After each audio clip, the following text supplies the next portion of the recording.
Hi everyone, in front of me I've got HUAWEI P50 Pocket, and let me share with you how to clear credentials on this device. So first of all, we have to enter the settings, and now let's find the security option. Here we have to enter more settings, and as you can see, right here on this third position we've got encryption and credentials, so let's enter. And at the very bottom we've got delete all credentials with this bluish color on it, so let's tap and tap on delete.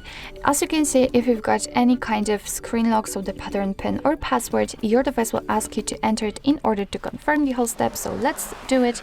And as you can see, we had the information that the credentials has been removed successfully. So actually this is it. This is how to clear credentials in your HUAWEI P50 Pocket. Thank you so much for watching. I hope that this video was helpful, and if it was, please hit the subscribe button and leave the thumbs up.